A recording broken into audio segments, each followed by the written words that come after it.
capítulo 7, dando continuidade à pregação neste livro, hoje a exposição de Gênesis capítulo 7, todo o capítulo. Assim nos diz a palavra do nosso Senhor.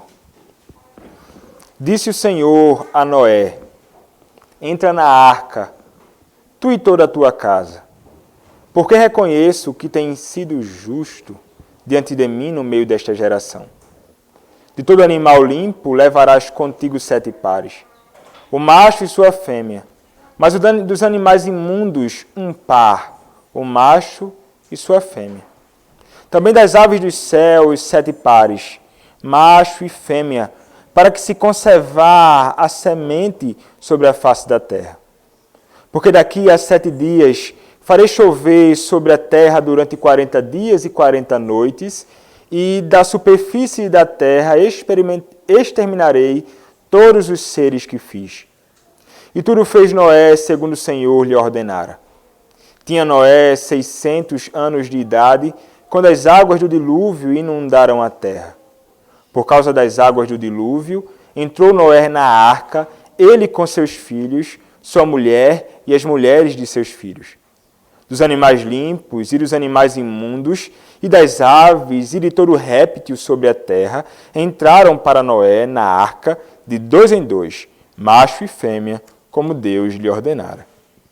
E aconteceu que, depois de 7 dias, vieram sobre a terra as águas do dilúvio.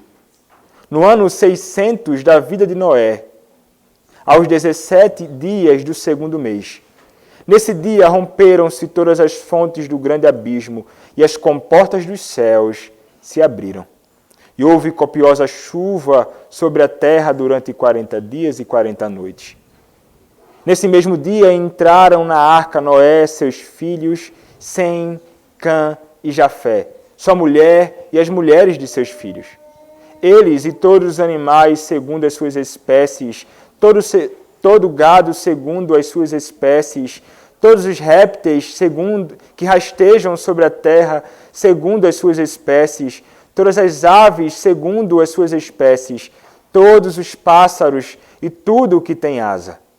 De toda a carne em que havia fôlego de vida, entraram de 2 em 2 para Noé na arca. Eram macho e fêmea os que entraram de toda a carne, como Deus lhe havia ordenado, e o Senhor fechou a porta após ele. Durou o dilúvio 40 dias sobre a terra. Cresceram as águas e levantaram a arca de sobre a terra.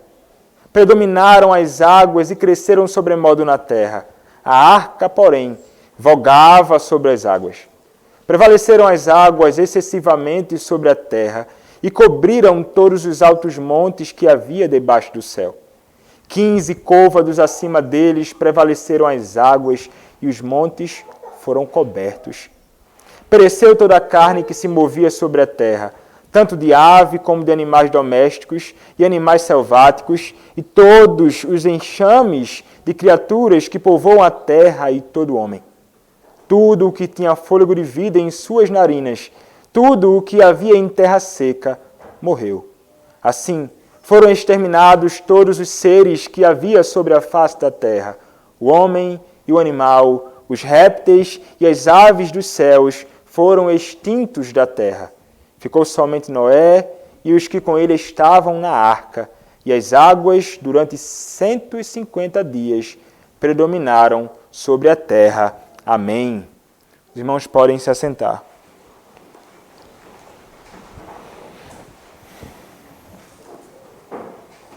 Oremos mais uma vez, meus irmãos, ao nosso Deus.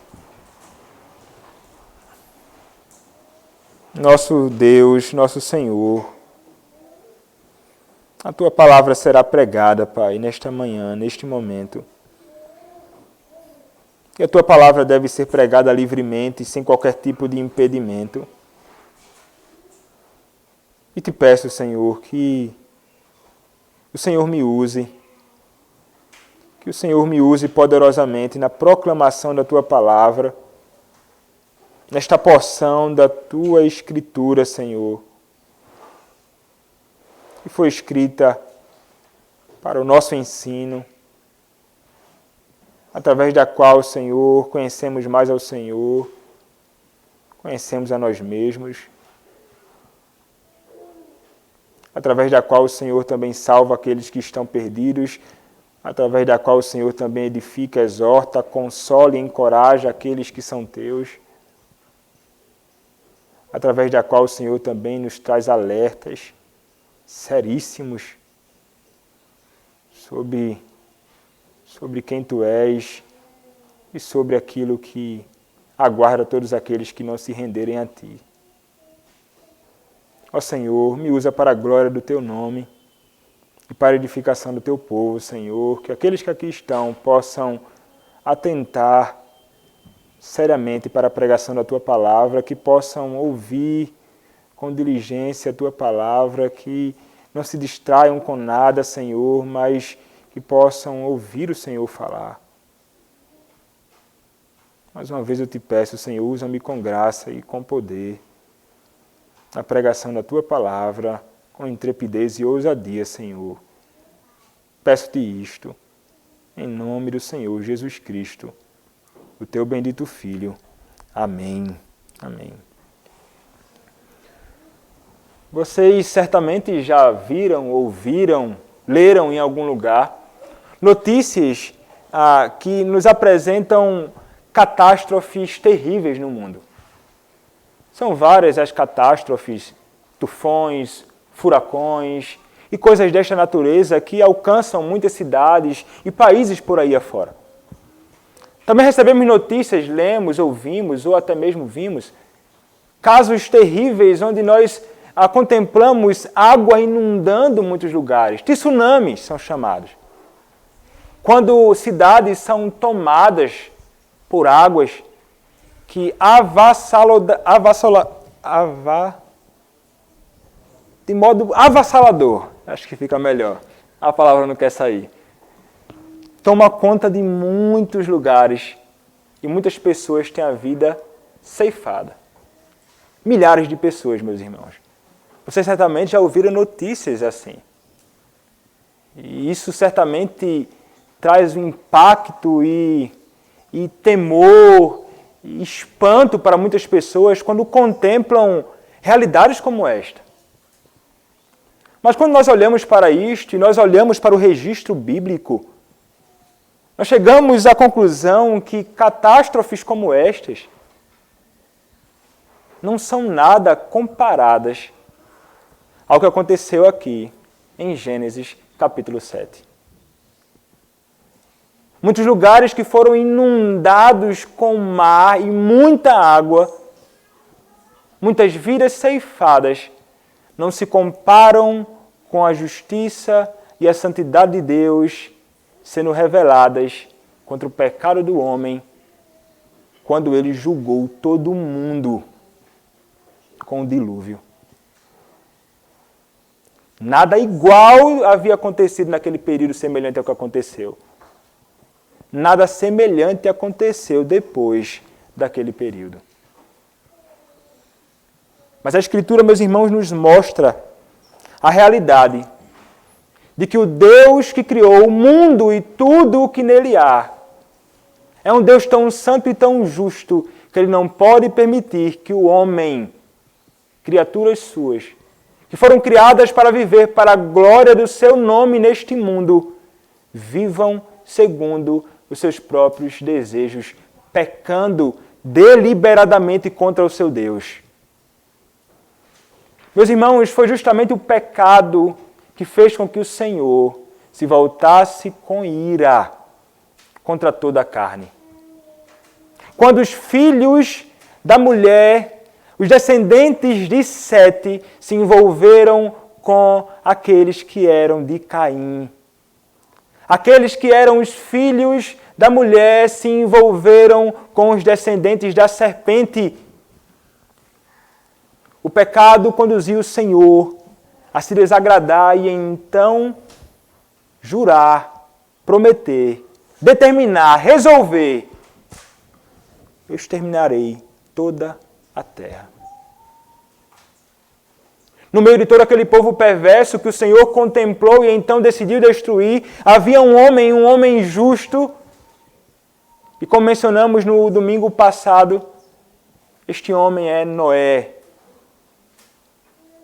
Um homem que andou com Deus semelhante a Enoque. Um homem que, segundo a Escritura, era justo e íntegro. Um homem que viveu segundo a lei do Senhor. Um homem que procurou viver segundo as instruções do próprio Deus. Ele era singular no meio de uma sociedade corrupta. E este homem, meus irmãos, foi aquele que foi alvo da graça do Senhor. O Senhor o alcançou com graça e estendeu também a sua bondade àqueles que são seus familiares. E nós contemplamos aqui 8 pessoas foram salvas. Noé, sua esposa, seus filhos e as esposas de seus filhos. O Senhor que revela justiça e santidade é o mesmo Senhor que revelou misericórdia e graça para com Noé e sua casa. Mas o Senhor não poupou o mundo. O Senhor não poupou toda a carne. Meus irmãos, nem os animais foram poupados disto. E aqui nós contemplamos, meus irmãos, neste capítulo que tentaremos considerar brevemente esta realidade de que o Senhor, Ele cairá com ira contra todos aqueles que não se arrependem dos seus pecados nesta vida. O que resta para estes é juízo, sofrimento e dor.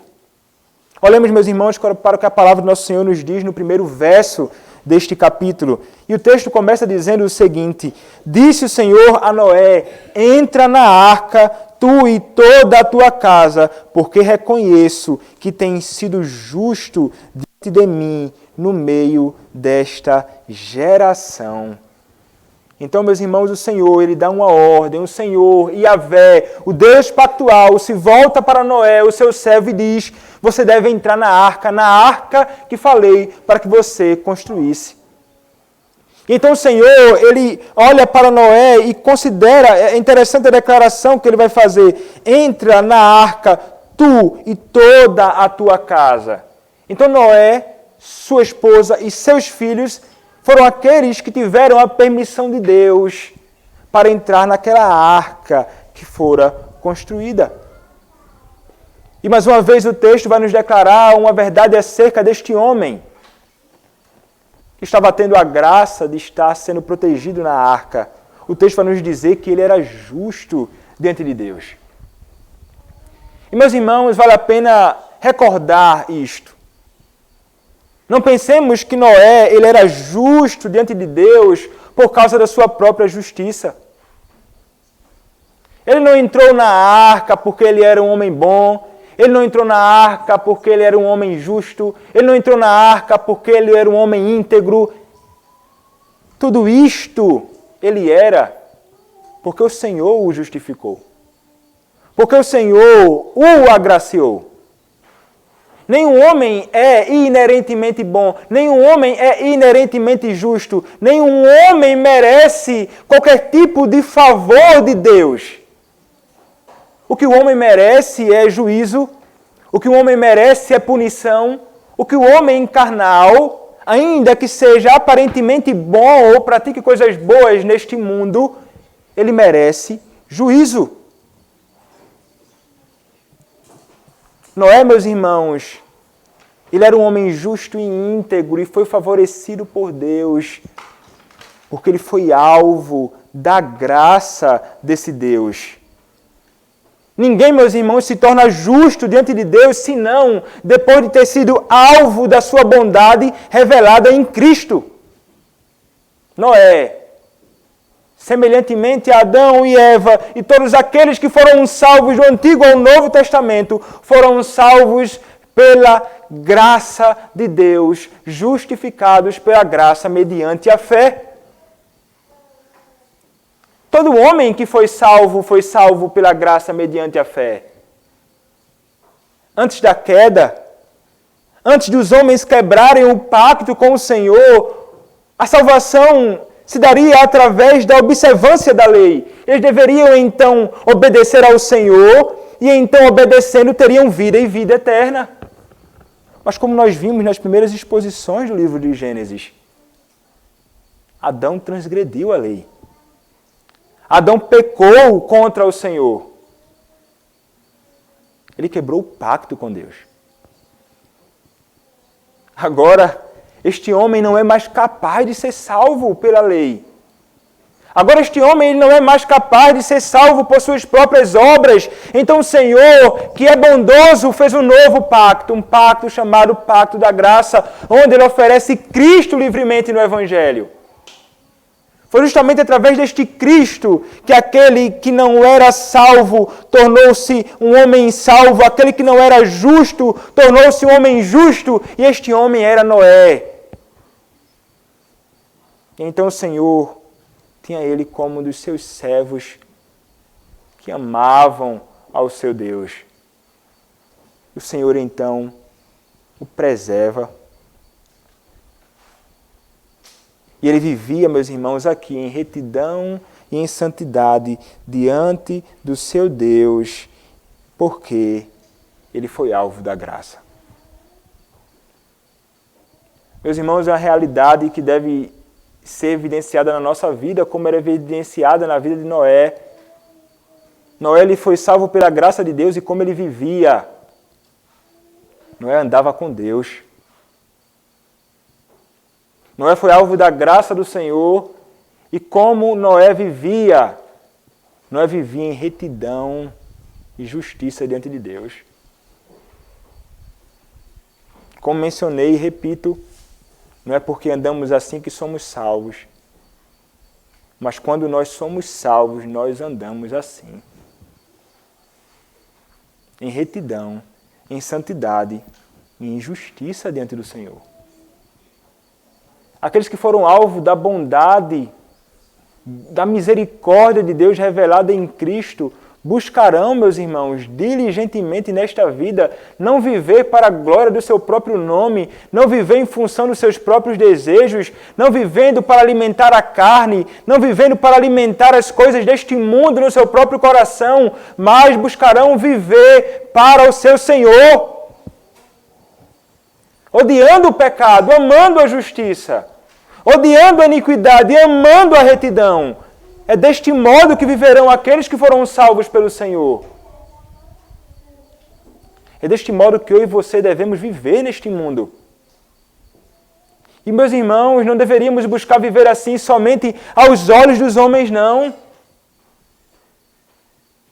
Jamais deveria ser assim. Não deveríamos ser uma pessoa fora da igreja e uma pessoa na igreja e outra pessoa dentro de casa, não. Não podemos abrir a boca para dizer que somos crentes e diante dos olhos dos homens parecemos piedosos, mas dentro da nossa casa, quando olho nenhum está sobre nós, sermos ímpios. Isso é terrível. Isso é hipocrisia. Isso é falsidade. Isso é estranho à Escritura. Se formos salvos verdadeiramente pelo nosso Senhor, viveremos em piedade, santidade e retidão, pública ou privadamente. Em público ou em privado. Porque o Senhor que me contempla em público é o mesmo que me contempla em privado. Meus irmãos, deveríamos viver assim. Noé era assim. A Escritura requer isso de mim e de ti. Não podemos ser ateus. Ateus na prática. Como já falei em outra ocasião aqui, meus irmãos, quando é que nós somos ateus na prática? É quando nós pecamos no escondido, imaginando que ninguém nos vê, mas o Senhor nos contempla. Que nós podemos fazer algo às escondidas, sem ninguém contemplar, quando o Senhor sabe o que você faz. Os olhos do Senhor estão por todo lugar. Os olhos do Senhor contemplam todas as coisas. Você pode esconder o seu pecado de mim, mas você não pode esconder o seu pecado de Deus. É a eles que vocês devem temer, mais do que a qualquer outra pessoa neste mundo.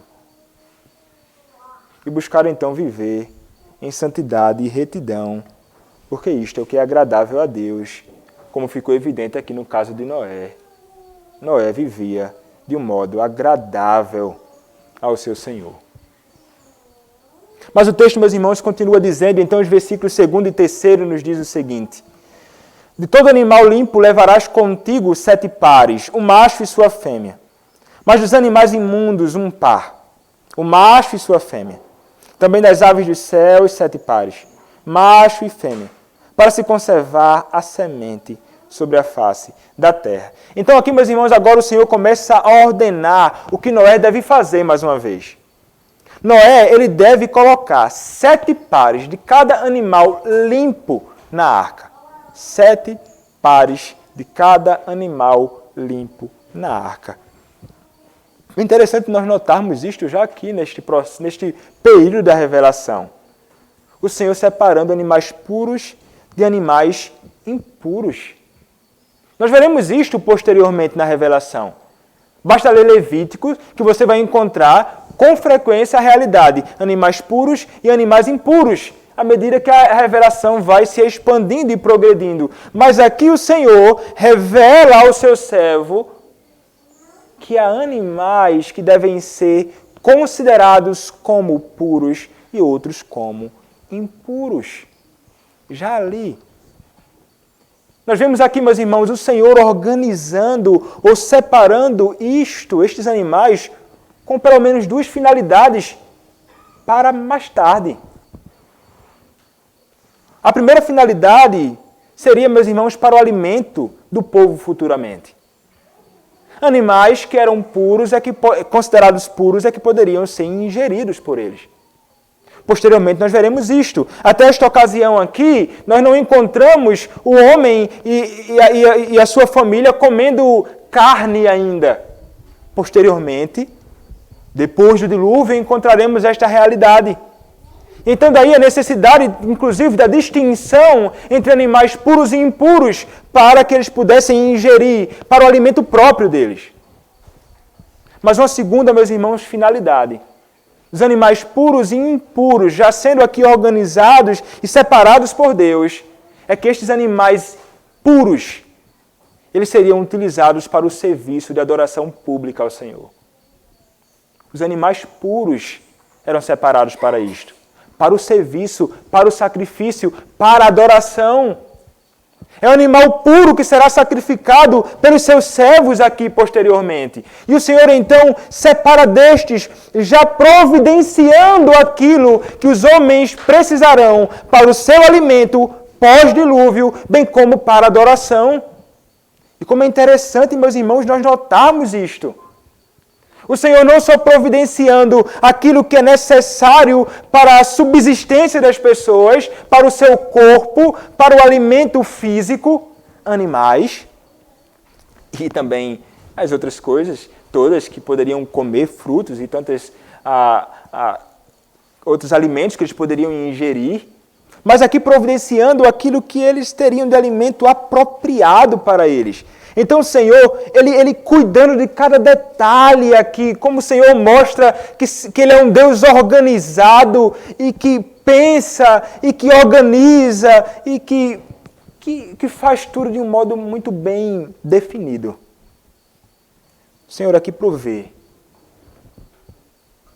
e organiza para o corpo deles o alimento físico. Assim como Ele faz conosco, meus irmãos, com cada um de nós. Este mesmo Deus quem provê exatamente tudo aquilo que nós precisamos para que possamos ficar de pé durante o nosso dia de trabalho neste mundo.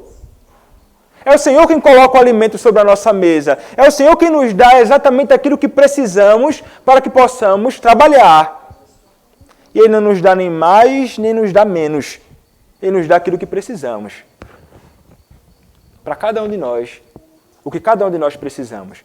Assim como Ele providenciou aqui e preservou esses animais com esta finalidade também. Para que pudessem se alimentar e viver.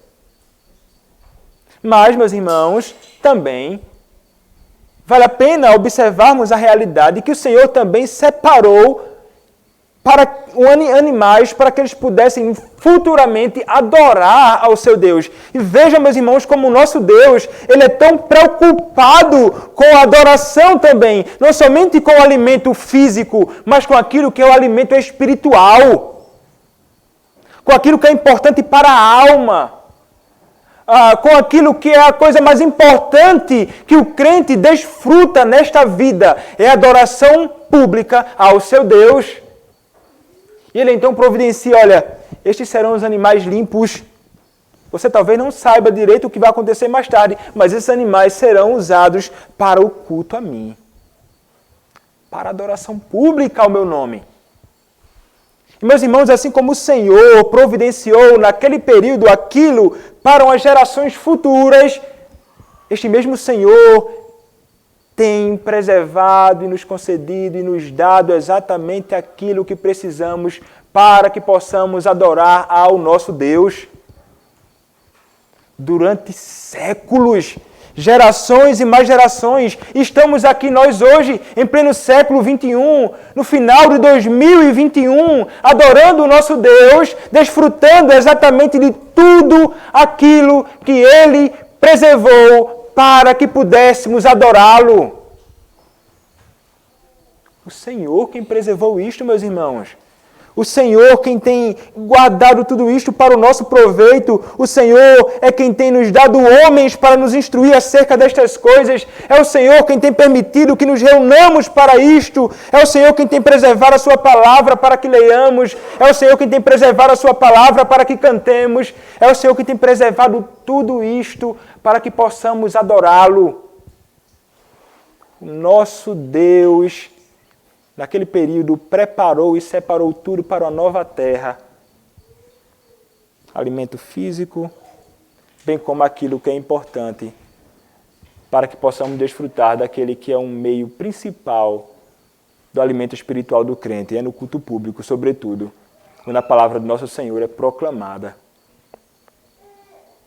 Este é o nosso Deus, meus irmãos, que a tudo preservou e revela isto nessas simples palavras: animais puros e impuros, com pelo menos duas finalidades. Uma outra coisa, meus irmãos, que é acentuada aqui neste texto. Ele vai dizer que o Senhor, animais imundos, bem como os puros ou limpos, e todos, macho e fêmea, também das aves dos céus, macho e fêmea, para se conservar a semente sobre a face da terra. É interessante observarmos isto, porque o Senhor ele vai preservar estes animais para estas duas finalidades que acabei de mencionar, e também para que eles pudessem povoar a terra, para que pudessem dar sementes, filhotes, não é? E o texto destaca macho e fêmea macho e fêmea. Como isso vai de encontro à realidade do mundo hoje. E a igreja está aqui preservada pelo Senhor para proclamar justamente verdades contrárias ao que este mundo perverso quer inculcar na cabeça dos nossos filhos, dos jovens e das pessoas neste mundo. E vejam, meus irmãos, aqui se trata de animais irracionais. O Senhor faz um macho e uma fêmea para preservação, para que possam ter filhotes. Então, depois do período do dilúvio, então eles teriam filhotes e povoar a terra. Assim é também com o homem. O Senhor fez macho e fêmea. O mundo vai dizer, não existe esse negócio de macho e fêmea, não. Homem com homem, mulher com mulher, não importa. Não, mas a Escritura é contrária a isto. Não, mas sim, e daí? Não, mas se todo mundo se envolvesse assim, homem com mulher, o que seria da nossa posteridade? Sei lá, a gente adota. Sim, e como é que vai vir filhos e mais filhos, se não da união de um homem com uma mulher? Meus irmãos, o mundo, Satanás, ele está plenamente determinado para fazer com que tudo aquilo que pelo Senhor foi ordenado no princípio, e que aqui, mais uma vez, foi estabelecido para a preservação de toda a sua posteridade, o mundo e Satanás está plenamente interessado em tentar fazer desconstruir, porque tudo o que Satanás quer fazer é ir contra o Senhor e contra a sua igreja, é contra a vontade do Senhor e contra o povo do Senhor. Então, nós não devemos nos calar, mesmo que as militâncias hoje gritem com mais alto som neste mundo. Nós não podemos, como igreja do Senhor, nos calar diante desta realidade de que o Senhor fez macho e fêmea, tanto nos animais como nos homens, para que sejam preservados e que deem frutos, filhos neste mundo. É isto que a palavra requer de nós, contrário a este mundo que está de cabeça para baixo. Contrário a este mundo que está de cabeça para baixo. Contrário a esta cultura perversa que tem sido propagada no mundo. Devemos, meus irmãos, estar prontos para enfrentar isto e para, sem temor, sem qualquer tipo de receio, falar. Com cuidado, talvez, não precisa ser duro nem nada, mas dizer assim, você está errado. E isto não é o que o Senhor diz na sua palavra. Ainda que fiquem chateados com você. Não importa, é ao Senhor que nós devemos temer e devemos então defender a sua verdade. A igreja do Senhor tem sido preservada para que seja aquela que vai sustentar a verdade do Senhor neste mundo. E nós devemos fazer isso. Mas, meus irmãos, o Senhor, Ele diz, você deve entrar na arca, Noé, você e sua família. E os animais também. Por que razão você deve fazer isso? Noé poderia perguntar, por que razão, Senhor, devo fazer isso? O versículo 4 nos diz, porque daqui a 7 dias farei chover sobre a terra durante 40 dias e 40 noites, e da superfície da terra exterminarei todos os seres que fiz. Meus irmãos, o Senhor diz, o juízo está às portas. Vejam só, 7 dias. 7 dias é o tempo que Noé tem agora para pegar estes animais todos e colocar na arca. E 7 dias, meus irmãos, aqui, era um tempo suficiente para que Noé fizesse aquilo que foi chamado para fazer. Pegar todos os animais e colocar na arca. Pegue-os e coloque-os. Por que razão, Noé, você deve fazer isto? Porque eu estou para exterminar todos os seres que criei no princípio. Meus irmãos, o Senhor declara aqui exatamente aquilo que Ele vai fazer, mais uma vez, repetindo e enfatizando, eu estou para cair com juízo sobre a terra. Este é o anúncio dele. Isto é o que é declarado para Noé. E Noé, então, como homem que teme ao Senhor, o que ele faz? O versículo 5 nos diz, e tudo fez Noé segundo o Senhor lhe ordenara. Vemos, meus irmãos, a repetição do fato de que Noé temia a Deus. No texto que expus domingo passado, fala que Noé era obediente a Deus e fez tudo segundo o que Deus ordenou. Neste versículo, tudo o que Deus ordenou. Versículo 16, tudo o que Deus ordenou. Noé revela, meus irmãos, sendo um homem obediente, que ele faz tudo o que o Senhor fala somente. Não encontramos nenhuma ocasião aqui dele indo contrário a Deus em momento algum. Dele se queixando, dele resmungando, dele tentando trocar algumas palavras de diálogo com o Senhor, mas Senhor, e se? Mas Senhor, mas se de repente... Não há conversa, não há diálogo aqui. Ele simplesmente se submete à vontade do Senhor. Como alguém, meus irmãos, que estava num relacionamento pactual com o seu Deus, que foi alvo da bondade de Deus, ele jamais poderia viver de modo diferente, senão obedecendo à lei e à vontade do seu Senhor. É exatamente isto que fazem aqueles que estão numa relação pactual com o seu Deus. Eles vivem em obediência ao seu Senhor, numa vida de piedade e obediência em todos os aspectos da vida, nesta vida, enquanto peregrinam neste mundo. E é exatamente isto que Noé estava fazendo. Ele simplesmente fazia e ponto. Não conversava, não ficava tentando mudar as coisas. Ele temia o seu Deus, fazendo tudo aquilo que era ordenado. Ainda que talvez, meus irmãos, o seu coração ficasse até aflito. Imaginem, Noé era um homem como nós. Imagine ele ouvindo aquilo e vai destruir os animais e vai destruir o mundo. Mas ainda assim ele obedece ao seu Deus. Ele não vai tentar fazer outra coisa senão aquilo que o Senhor fala. Deveríamos ser assim também.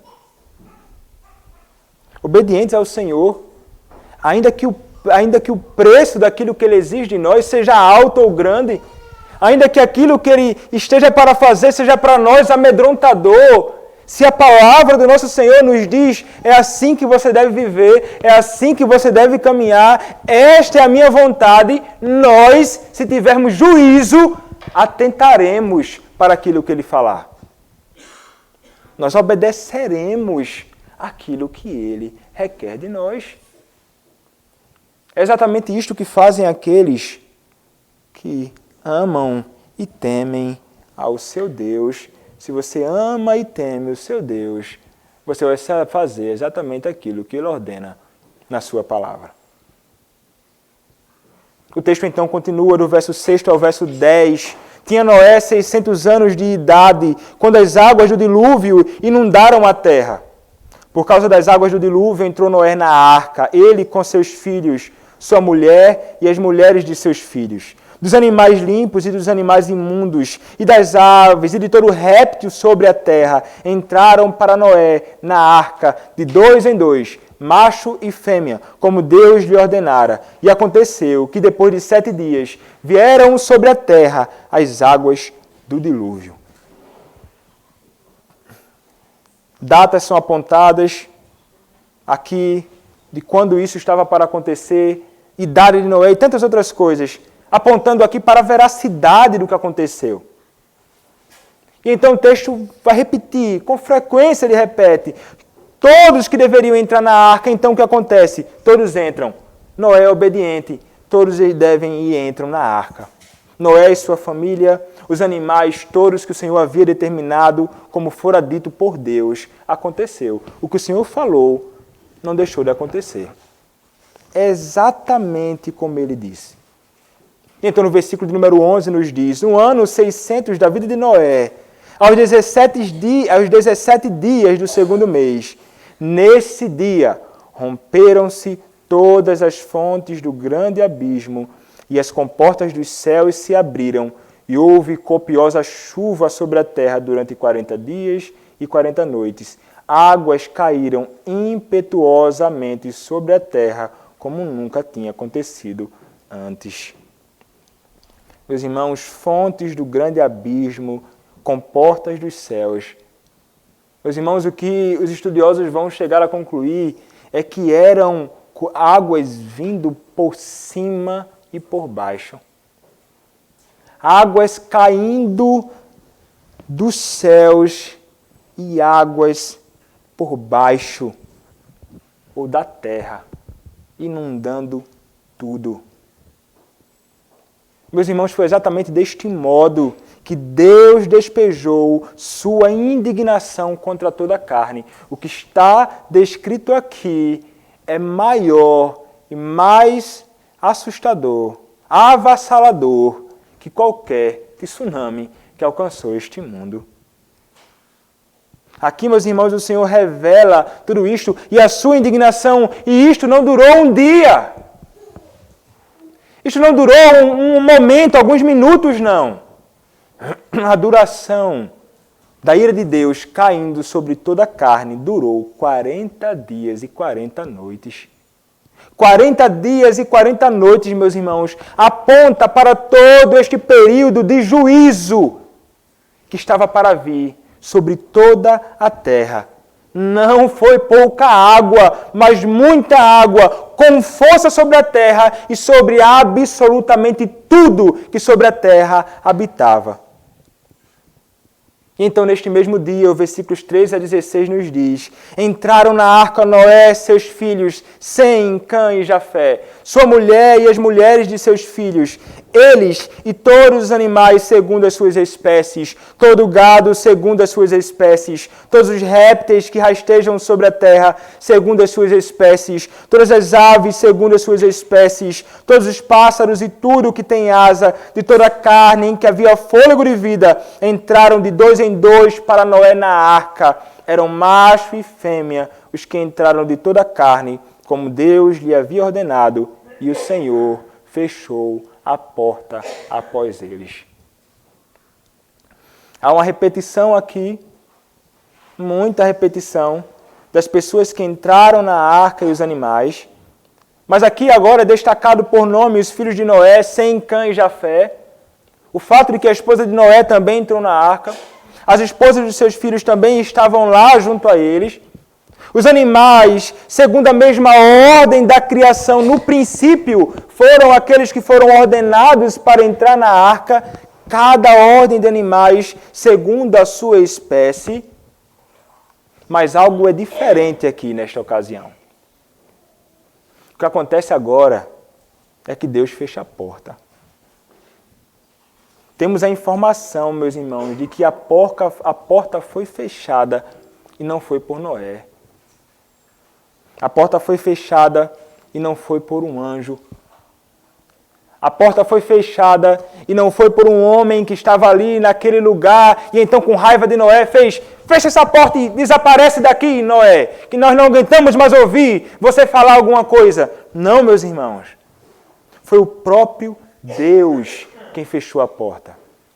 O próprio Senhor quem vedou a porta.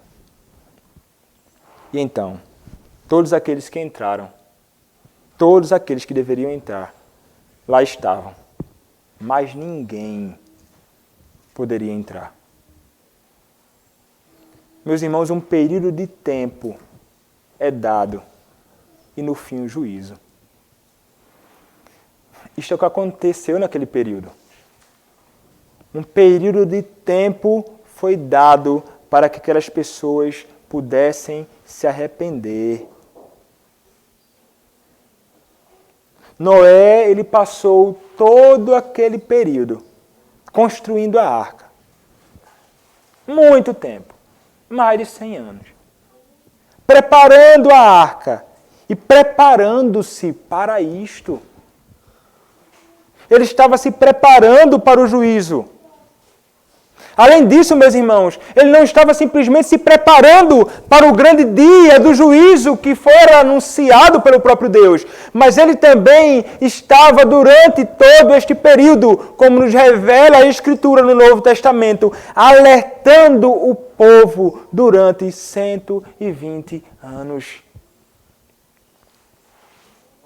Ele pregava. Noé era um porta-voz de Deus naquele período. Ele era a boca do Senhor naquele período, alertando os homens do dia que vem. E, meus irmãos, nós deveríamos fazer semelhantemente ao próprio Noé. Deveríamos nos preparar para este dia, porque o dia do juízo do Senhor vem e virá, não tem quem o impedirá. A Escritura que diz. Assim como o Senhor prometeu a Noé, o Senhor nos promete na sua palavra que o dia do juízo virá, e virá como um ladrão. Você não sabe nem dia nem hora. Eu não sei nem o dia nem a hora, mas a palavra do nosso Senhor nos diz vigiai, atentai, aguardai por este dia. E nós devemos, meus irmãos, como vai dizer Pedro, com a expectativa deste dia do juízo, viver neste mundo piedosamente. A expectativa do futuro, a expectativa do juízo deve me fazer hoje viver em piedade e em santidade, aguardando com grande expectativa este grande dia. Como você tem vivido hoje? Você tem vivido como aqueles homens que se entregavam a todo tipo de desgraça e de pecados?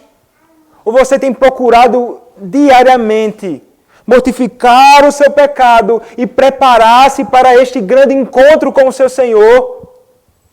Meus irmãos, Noé se preparou para este dia. O dia do juízo estava para vir e ele estava certo disto. E nós devemos então nos preparar, meus irmãos, porque o dia do juízo vem. O Senhor virá para julgar toda a carne. Isso é que a palavra do Senhor nos garante e você pode ficar certo disto, que isso acontecerá no tempo que o Senhor determinou. Mas também, meus irmãos, nós devemos ser porta-vozes de Deus neste mundo. Eu, como ministro, sou chamado a proclamar esta palavra, a pregar autoritativamente este evangelho, porque o Senhor me chamou para isto e a alertar todo homem neste mundo, convidando-os à fé em Cristo ao arrependimento. É o que eu devo fazer aqui, neste período em que o homem, antes do juízo, pode se arrepender. Pode abandonar o seu pecado e crer em Cristo. E então eu chamarei os homens ao arrependimento. Chamarei os homens à fé em Cristo. Eu pregarei e anunciarei a Cristo. É isto que eu devo fazer como ministro do Evangelho, como ministro de Cristo. Mas não é somente o papel meu, meus irmãos. Todos vocês devem estar engajados neste testemunho. Não devemos simplesmente falar aos homens, olha, o Senhor te ama, como muitas pessoas falam. Não, o Senhor te ama. Coisas boas estão te aguardando aí. Você é uma pessoa tão legal. Coisas boas virão, isso, aquilo, outro e tal. Não, meus irmãos. O mundo precisa ouvir a realidade também.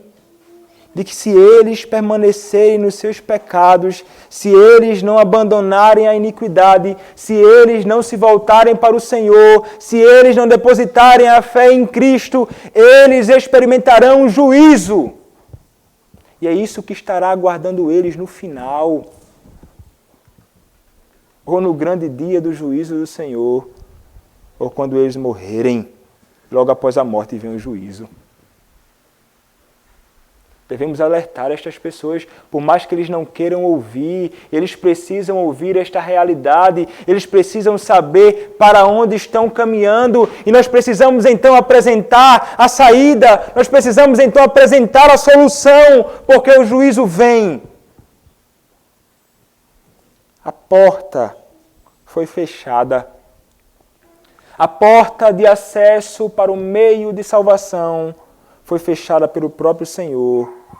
O tempo para o arrependimento cessou naquele período, ali para aqueles homens e para aquelas mulheres. Aqueles que ouviram o chamado ao arrependimento por meio de Noé, agora não tem mais tempo e semelhantemente será no grande dia do juízo. Nós pregaremos, anunciaremos, chamaremos, fazendo o nosso papel. Eu não sei quem são os eleitos de Deus.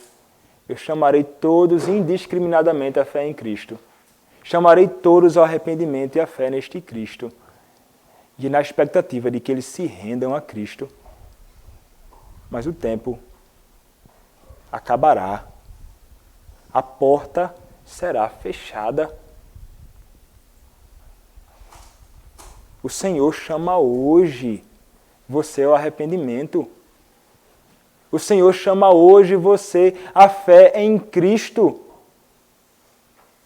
Porque o dia virá em que ninguém mais terá oportunidade alguma de encontrar salvação em Cristo, mas experimentará juízo se não estiver em Cristo. O Senhor mesmo fará isso. Assim como Ele veio com o juízo que Ele prometeu e o dilúvio de fato veio, a ira e o juízo do Senhor caiu sobre toda a carne. Versículos 17 e 18 nos diz a palavra: durou o dilúvio 40 dias sobre a terra. Cresceram as águas e levantaram a arca de sobre a terra. Predominaram as águas e cresceram sobremodo na terra. A arca, porém, vagava sobre as águas. Meus irmãos, o texto nos informa que eram muitas águas. A arca ela foi elevada pelas águas que inundaram o mundo. As águas, meus irmãos, elas se espalharam por sobre toda a terra e a arca então ficou flutuando na multidão daquelas águas espalhadas no mundo, seguindo o seu rumo, a arca, rumo, tendo o próprio Senhor como o seu guia sobre ela. Mas, meus irmãos, as águas prevaleceram ali. É isso que a Escritura diz. Versos 19 e 20. Prevaleceram as águas excessivamente sobre a terra e cobriram todos os altos montes que havia debaixo do céu. 15 côvados acima deles prevaleceram as águas e os montes foram cobertos. Vejam só, meus irmãos, quanta água! Prevaleceram, meus irmãos, aqui as águas, traz a ideia de um exército sendo vitorioso sobre outros. É como se ele estivesse sendo vitorioso, as águas são vitoriosas sobre os homens, sobre os animais, sobre toda a criação que está sobre a terra. As águas, meus irmãos, estavam esmagando tudo, e estavam esmagando todos, sem o menor impedimento. Nada impedia a fúria das águas sendo despejadas como a ira do Senhor sobre o mundo. Foi tanta água, meus irmãos, que os mais altos montes, eles foram cobertos. Meu irmão e minha irmã, não havia escapatória para absolutamente ninguém que estava fora da arca. Não havia nenhuma outra alternativa para a salvação daquelas pessoas e daqueles animais. A única salvação, a única alternativa que havia era entrar na arca. Não escapou nenhum, para contar história, como dizem. Ninguém. Porque, meus irmãos, a água prevaleceu sobre toda a terra. Meus irmãos, o dilúvio ele foi universal.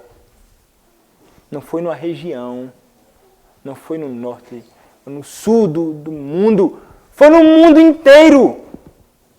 As águas cobriram a terra inteira. Pensem nisto, nada sobreviveu. O texto vai nos dizer, versículos 21 a 24, pereceu toda a carne que se movia sobre a terra. Tanto de ave como de animais domésticos e animais selváticos, de todos os enxames de criaturas que povoam a terra, e todo homem, tudo que tinha fôlego de vida em suas narinas, tudo o que havia em terra seca, morreu. Assim, foram exterminados todos os seres que havia sobre a face da terra, o homem e o animal, os répteis e as aves dos céus foram extintos da terra.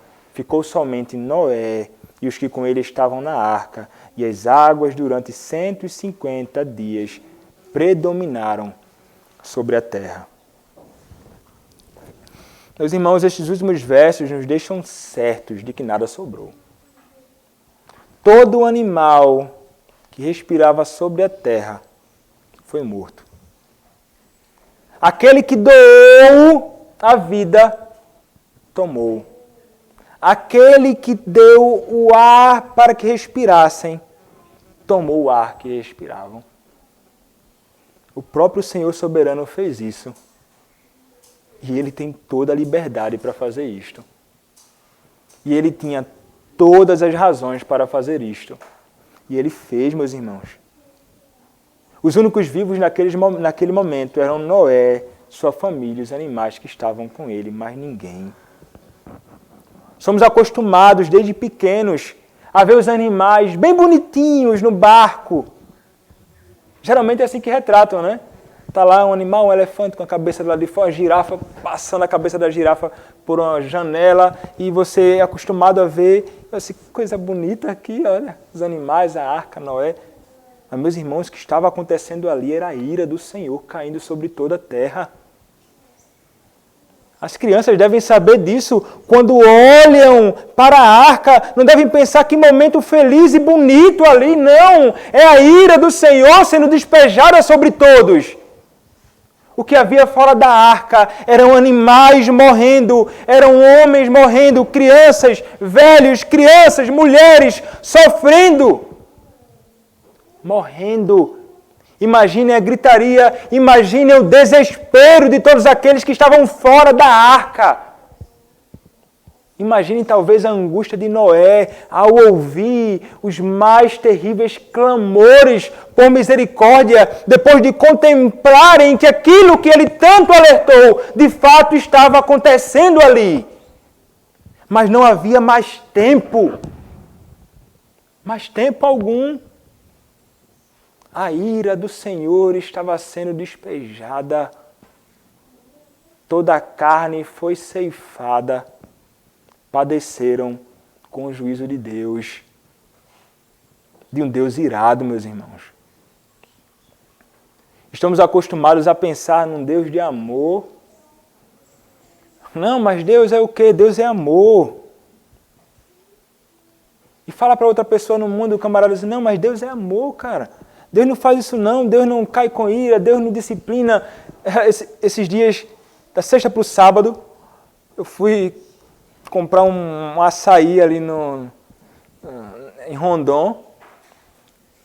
E eu pedi para levar o açaí, né? Eu vou levar para tomar em casa.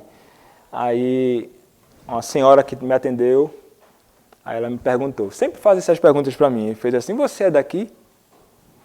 Eu fiz, daqui de Rondon mesmo, não, sou daqui não, sou de Recife, de Pernambuco. Ah, bem que eu notei, seu sotaque diferente, você fala diferente. Pois é, eu vim de Recife. Aí conversa vai, conversa vem, a outra moça que estava atendendo lá perguntou, mas o que foi que trouxe você para esse fim de mundo aqui em Rondon? Eu vim lá de Recife para fazer o que aqui? Eu fiz, não, eu vim para cá, porque eu sou pastor e vim para pastorear uma igreja aqui. Aí, o susto que sempre levam, e a conversa vai. A conversa começou daí. Aí começou a conversar sobre isso, mas pastor de que igreja? Igreja Presbiteriana do Brasil. Aí a mulher, rapaz, eu escuto. Até falou da rádio e que escuta poucas palavras, e ela era da igreja Restauração, a igreja que Cecília e Eliane eram membros antes. E começou a conversa lá. E eu acho que eu passei 1 hora. Não mais, eu ia para casa, eu peguei para levar, eu acabei, vou abrir aqui, vou ficar tomando aqui. E começou o papo. Conversa com essa mulher, que já está há um tempo sem ir para a igreja, mas está desejosa de ir, e deseja até participar de algum encontro nosso lá em Rondon.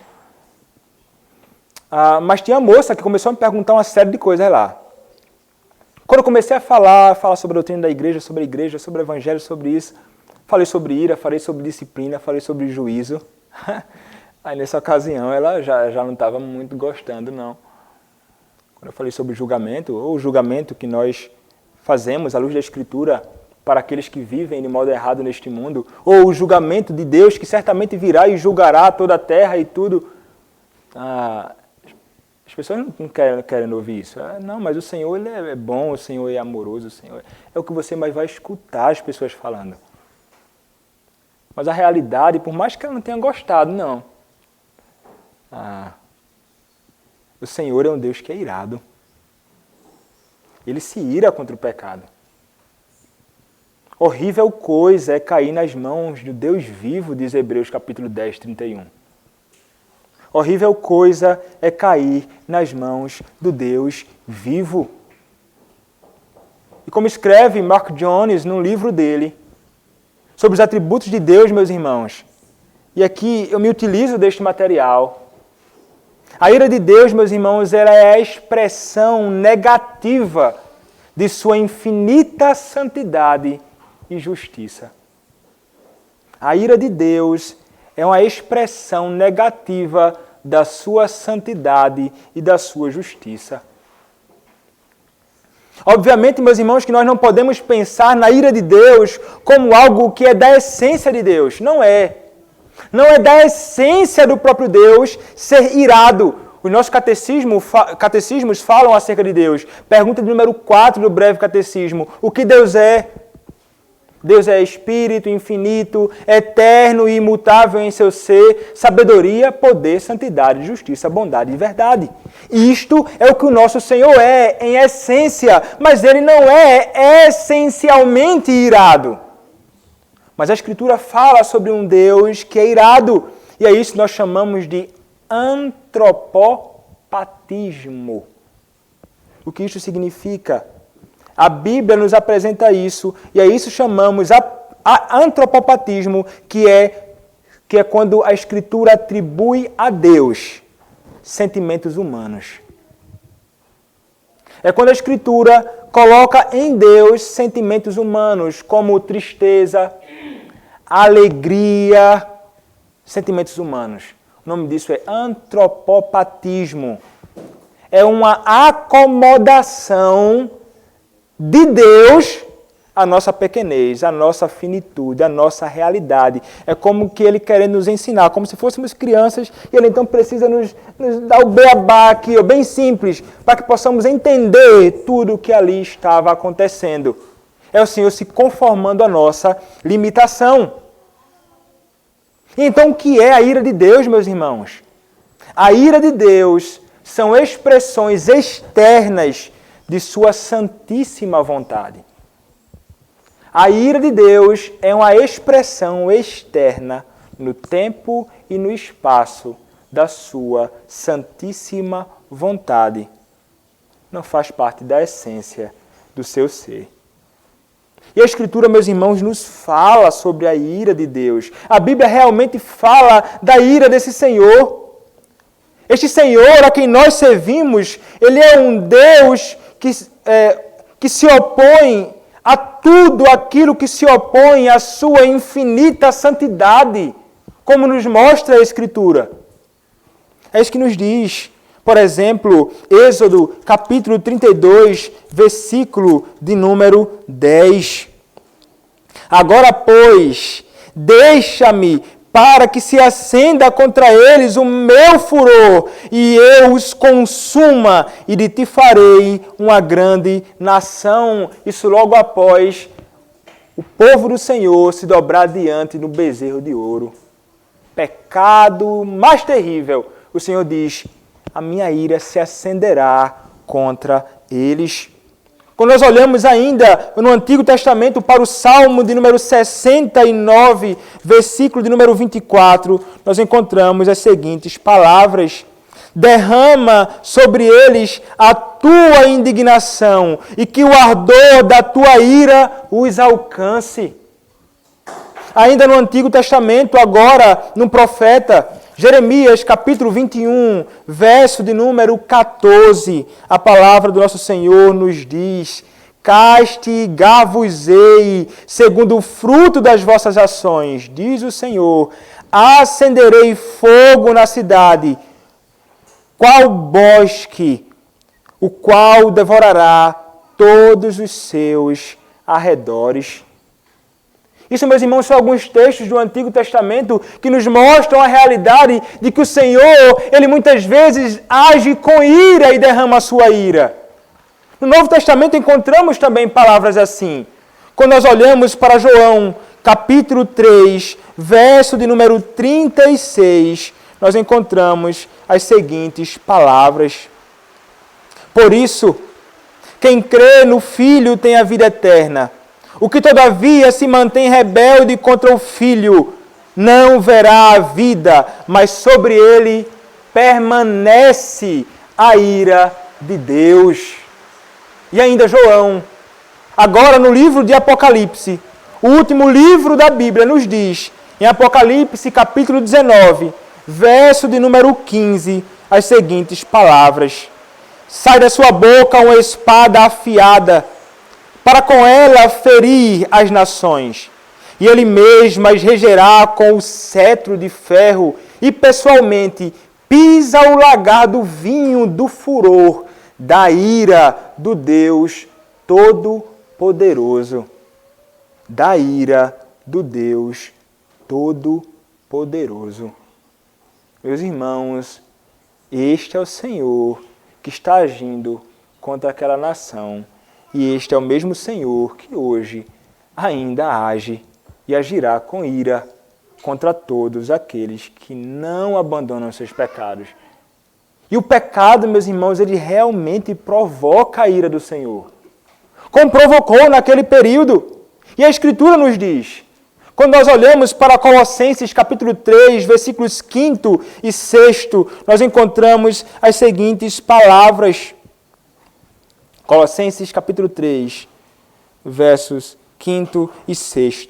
Fazei, pois, morrer a vossa natureza terrena, prostituição, impureza, paixão lasciva, desejo maligno e a avareza que é idolatria. Por estas coisas é que vem a ira de Deus sobre os filhos da desobediência. O que é que vem sobre todos aqueles que vivem no pecado? A palavra do Senhor nos diz, vem a ira de Deus sobre alguns. Não. Sobre todos.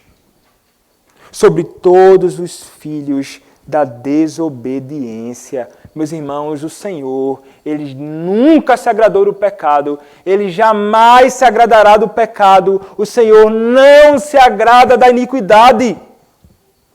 A ira divina, meus irmãos, segundo Bavinck, traz medo, traz dor, traz punição e traz destruição, como aconteceu naquele período e como acontecerá sobre todos aqueles que não se arrependerem dos seus pecados.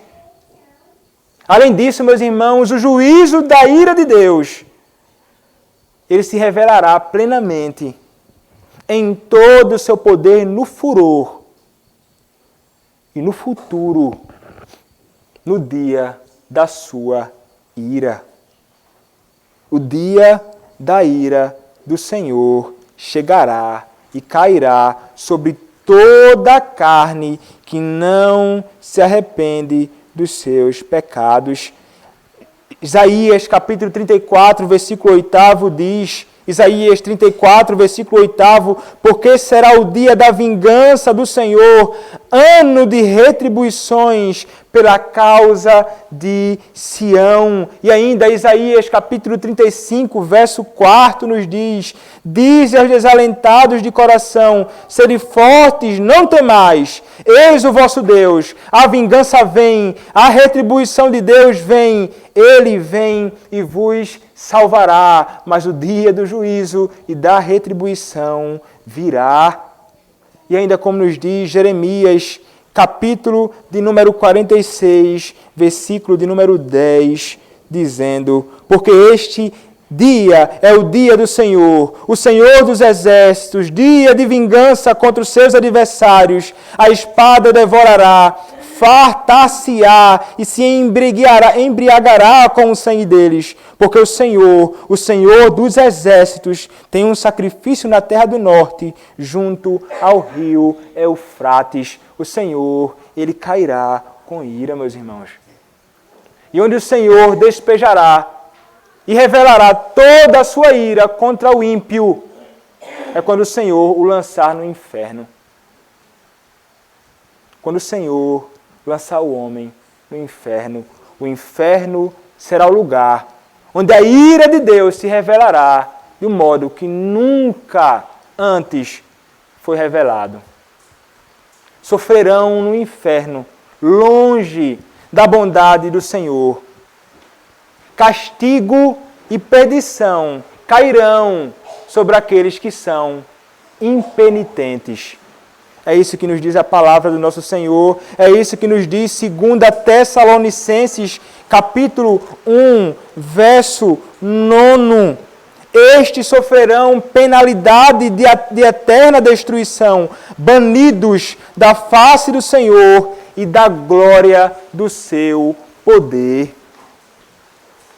Esta é a palavra do nosso Deus que nos diz, Marcos capítulo 9, versos 44 a 48, nos diz a palavra do nosso Senhor sobre aquilo que experimentarão os perversos quando a ira do Senhor cair sobre eles. Nos diz a Escritura.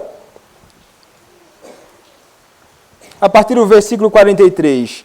E se a tua mão te faz tropeçar, corta, pois é melhor entrares maneta na vida do que, tendo as duas mãos, ires para o inferno, para o fogo inextinguível, onde não lhes morre o verme, nem o fogo se apaga. E se teu pé te faz tropeçar, corta-o. É melhor entrares na vida aleijado do que, tendo os dois pés, seres lançado no inferno, onde não lhes morre o verme, nem o fogo se apaga. E se de um de teus olhos te faz tropeçar, arranca-o. É melhor entrares no reino de Deus com um só dos teus olhos, do que, tendo os dois, seres lançados no inferno, onde não lhes morre a verme, nem o fogo se apaga.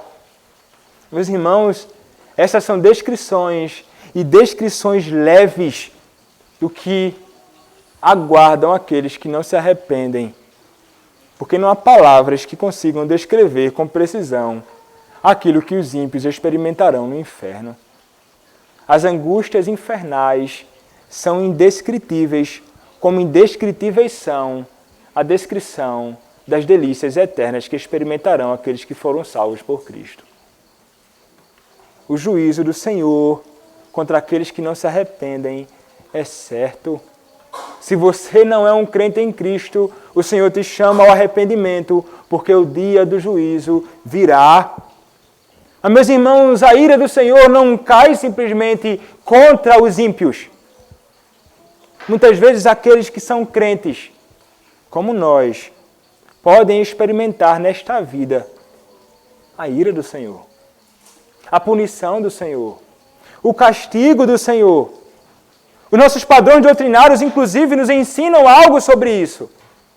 Quando nós olhamos para a Confissão de Fé de Westminster, capítulo de número 11, na 5ª seção, nós encontramos o seguinte: Deus continua a perdoar os pecados dos que são justificados, embora eles nunca possam decair do estado de justificação. Poderão, contudo, incorrer no paternal desagrado de Deus e ficar privados da luz do seu rosto, até que se humilhem, confessem os seus pecados, peçam perdão e renovem a sua fé e o seu arrependimento. O que é que pode acontecer, meus irmãos? Poderão incorrer no paternal desagrado de Deus. Por causa de quê? Por causa dos seus pecados. Nós que somos amados pelo Senhor, podemos agir e viver de um modo desagradável a Ele, e Ele pode não se agradar de nós, e cairemos nesse paternal desagrado dEle. E ficar privados da luz do seu rosto. É quando o homem não tem o rosto favorável do Senhor sobre si. E quando o Senhor não tem um rosto favorável para o homem, é terrível. O fato de o Senhor, meus irmãos, não agir com graça e favorável com os homens ímpios é o que faz do inferno inferno. É a ira de Deus presente, punindo o homem, derramando toda a sua ira, justiça e santidade e indignação, sem jamais voltar o seu rosto favorável a eles. E muitas vezes nós podemos cair nisto, não nesta condenação eterna, mas experimentarmos nesta vida como que um desfavor de Deus. E podemos experimentar angústias como que angústias infernais nesta nossa vida.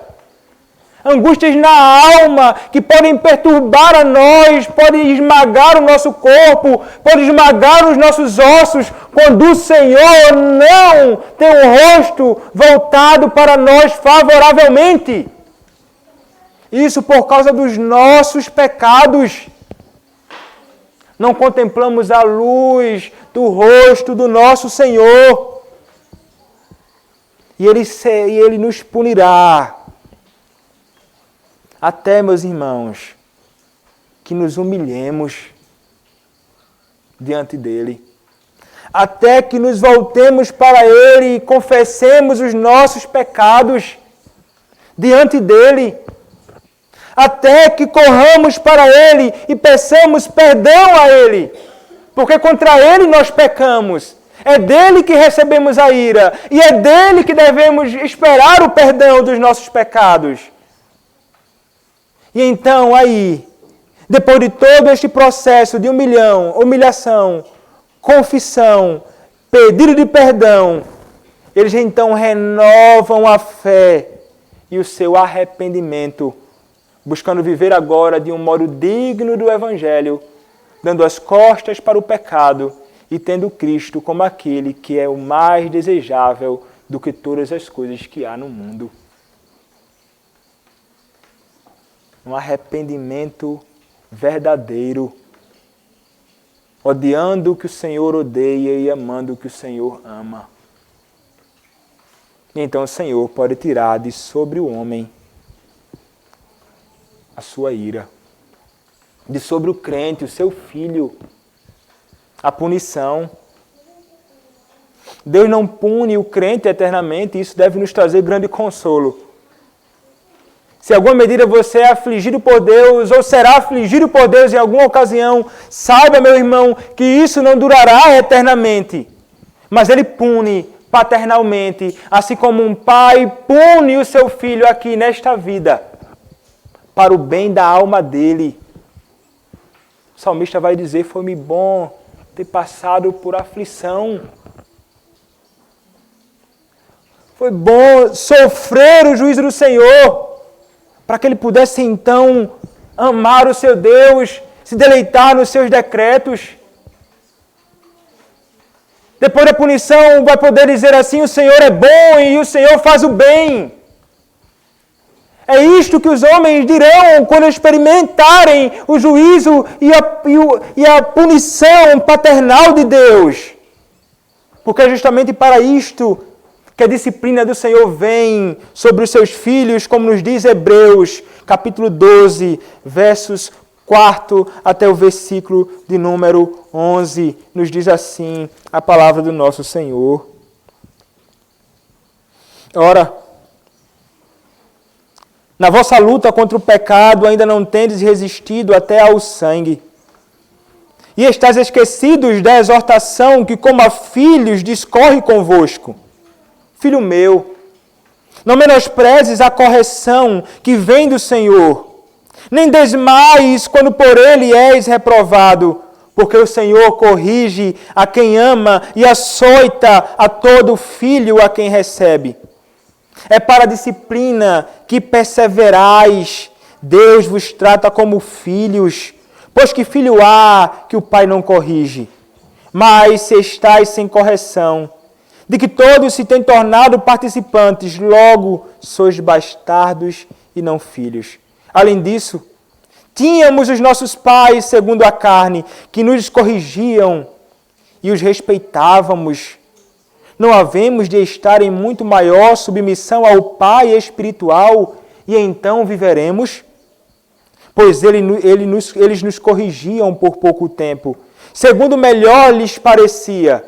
Deus, porém, nos disciplina para aproveitamento, a fim de sermos participantes da sua santidade. Toda disciplina, com efeito, no momento, não parece ser motivo de alegria, mas de tristeza. Ao depois, entretanto, produz fruto pacífico aos que têm sido por ela exercitados, fruto de justiça. Meus irmãos, quando caímos sobre o desagrado paternal de Deus e sobre a sua disciplina,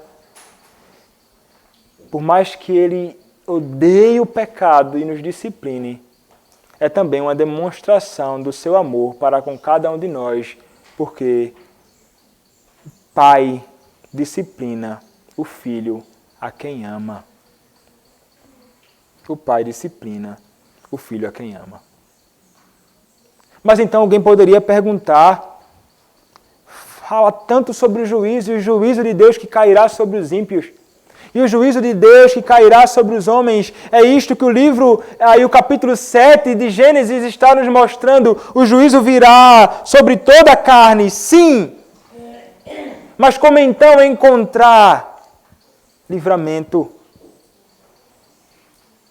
Meus irmãos, só há livramento quando a ira de Deus cai sobre Cristo, ao invés de sobre nós. No inferno, a ira de Deus cairá sobre a alma e o corpo daqueles que não se arrependeram e não creram em Cristo. Mas para que você possa ser liberto, alguém teve de experimentar a ira de Deus sobre si. O homem, ele só pode ser salvo se estiver abrigado naquele que Deus providenciou para a salvação do homem. A única forma, Cristo. Assim como Noé construiu a arca para a salvação, Deus providenciou Cristo desde a eternidade como o único meio para que você possa escapar da ira de Deus. E foi justamente sobre ele, meus irmãos, que a ira de Deus caiu. A ira de Deus caiu com muita dureza, com muito mais força do que caiu sobre todos aqueles homens que sofreram a condenação nos dias de Noé. A ira de Deus caiu sobre o seu Filho amado, quando na cruz ele estava. Os homens que não se arrependem dos seus pecados experimentarão a ira de Deus no inferno durante toda a eternidade. Cristo experimentou num único ato, na cruz, tudo o que nós merecíamos experimentar durante toda a eternidade. A ira de Deus caiu sobre ele, meus irmãos. A palavra vai dizer, o salmista, que nunca viu o justo ser desamparado. Mas nós contemplamos Cristo, o justo, sendo desamparado na cruz. Ele clamou ao seu Deus, ele clamou ao seu Senhor, Deus meu, por que me desamparaste? Deus meu, por que me desamparaste? Este foi o clamor de Cristo, porque a ira que mereciam os meus e os teus pecados caíram sobre ele. Ele sofreu amargamente. Ele sofreu terrivelmente por causa dos teus pecados. Como você pode então fugir da ira de Deus? É se abrigando neste Cristo. É estar abrigando na arca que é Cristo. É ouvindo o Evangelho ser anunciado e crendo neste Cristo. Corra para Cristo. Não há outro meio de salvação. Corra para Cristo. É o Senhor quem pode te salvar. Não há outra escapatória. O tempo que o Senhor chama é hoje. O Senhor te chama hoje ao arrependimento. O Senhor te chama hoje à fé em Cristo. O Senhor te chama hoje a abraçá-lo. Porque fora dele não há salvação. Corra para Cristo. Senão você experimentará as mais terríveis dores que um homem pode experimentar. Senão você vai experimentar angústias infernais. Mas abraçando-se a Cristo, você experimentará delícias que não tem palavras que possam descrever. Você experimentará delícias que eu jamais conseguirei falar para vocês aqui deste púlpito. Ainda que eu dedique a minha vida inteira ao ministério nesta igreja, ainda que eu me dedique a falar sobre as delícias dos céus, durante todo o meu ministério, eu não conseguirei descrever com beleza o que será desfrutar da glória com Cristo. Corra para Cristo. Somente nele encontrarás salvação. Não há outra alternativa. Repito, arrependa-se dos seus pecados e creia em Cristo e serás salvo. Amém. Amém. Oremos, meus irmãos, ao nosso Deus.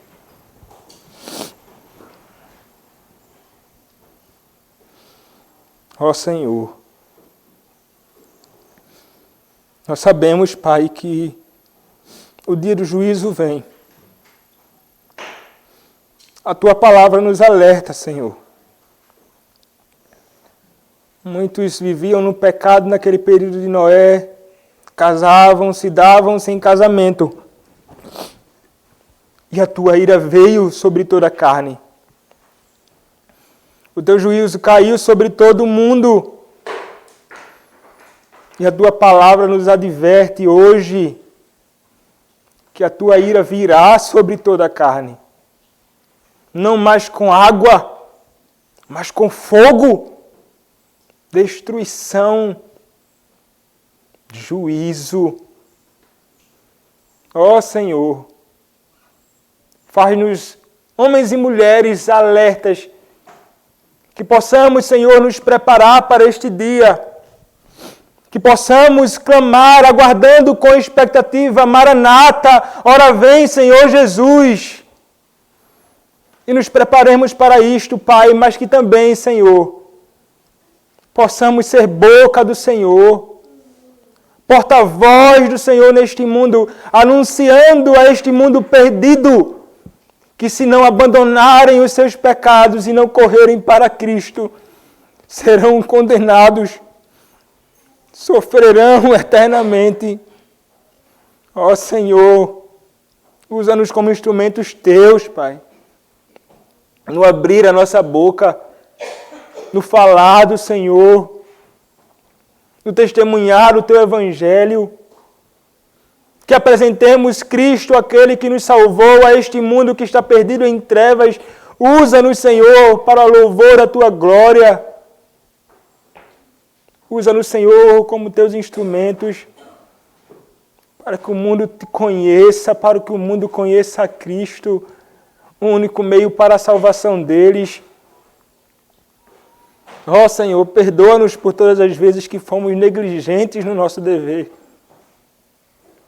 Perdoa-nos por todas as vezes, Senhor, que fomos tão mesquinhos e egoístas e não abrimos a boca para falar que o juízo virá e que só Cristo pode salvar.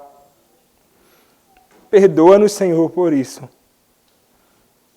E nos usa, Pai, nos próximos dias e nos dias que temos para viver neste mundo, como luz, Pai, neste mundo, iluminando este mundo que está em trevas.